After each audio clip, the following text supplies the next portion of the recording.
Épinay-sur-Seine, chef-lieu de canton de la Seine-Saint-Denis, est une ville de plus de 250 000 habitants, se situant à l'extrémité du département de la Seine-Saint-Denis et se trouvant à 15 minutes de Paris par la route et 10 minutes de la gare du Nord. Épinay-sur-Seine est une ville pleine d'histoire, retranscrit par ses monuments comme la mairie, ancien château du roi d'Espagne, ses églises ou encore son pigeonnier datant du XVIIIe siècle. Hervé Chevreau est le maire d'Épinay-sur-Seine depuis 2001, où il fut réélu dès le premier tour en 2008, ville qu'il connaît bien puisqu'il y est né et qu'il défend. Hervé Chevreau, très concerné par l'épanouissement et le développement de sa ville tant au niveau culturel qu'en matière de logement, nous présente Épinay-sur-Seine. Épinay-sur-Seine, c'est une ville, je dirais, de 457 hectares à peu près. Et puis, je dirais, en termes de population, entre 1999 et 2008, une augmentation de la population très importante, parce que nous étions 46 000 habitants en 1999, dernier recensement de celui de 1999, pour arriver à celui de 2008, à près de 52 000 habitants, donc une augmentation assez importante. Alors on a un gros projet de rénovation urbaine sur notre commune, un dossier, je dirais, très important, parce qu'on travaille aussi bien sur le logement que sur le commerce, que sur des constructions de bâtiments publics. Donc un gros dossier qui est au-delà de 270 millions d'euros, donc important pour une ville comme la nôtre.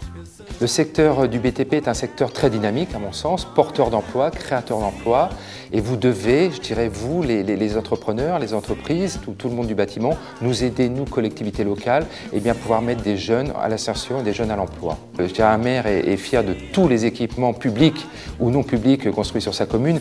Ce qui est important, on travaille énormément, nous, le secteur scolaire. Donc moi, ma plus belle fierté, ce sont les nouvelles écoles que nous pouvons reconstruire, des écoles qui sont mises à la disposition des enfants, bien sûr, mais aussi une nouvelle résidence pour personnes âgées qui est inaugurée, je dirais, qui sera inaugurée très récemment, et d'autres équipements comme une résidence étudiante qui elle-même a été inaugurée la semaine dernière, plus de 200 logements pour les étudiants. Mais vraiment de très belles constructions, même en termes d'habitat et de logements sociaux sur la ville d'Épinay-sur-Seine, avec des nouvelles méthodes de construction. Alors concernant la politique du logement sur la ville d'Épinay-sur-Seine, sur toutes les constructions neuves, moi ce que je souhaite c'est que nous ayons une diversité de l'habitat, c'est-à-dire du logement social, parce que c'est très important, il en manque sur notre ville, que l'on ait de l'accession sociale à la propriété et de l'accession traditionnelle. Moi ce que je veux c'est qu'il y ait vraiment ce parcours résidentiel, qu'un habitant de ma commune puisse sortir du parc social pour aller soit du locatif privé ou de l'accession sociale à la propriété, ou bien aller sur de l'accession traditionnelle. Avoir je dirais, cet échantillonnage de produits que l'on ne trouvait pas sur la ville d'Épinay-sur-Seine. On passait uniquement du logement social à l'accession à la propriété directement. Avoir vraiment une offre diversifiée du logement.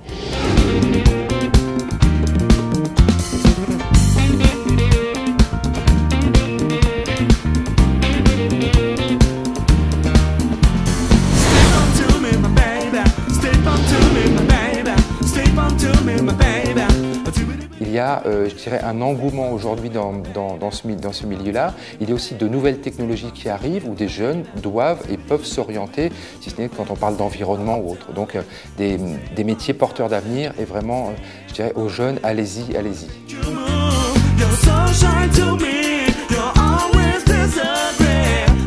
Je peux peut-être lancer un appel, je recherche un directeur, je dirais, des bâtiments techniques, surtout pour s'occuper des travaux neufs et des nouveaux équipements qui vont arriver dans les années à venir.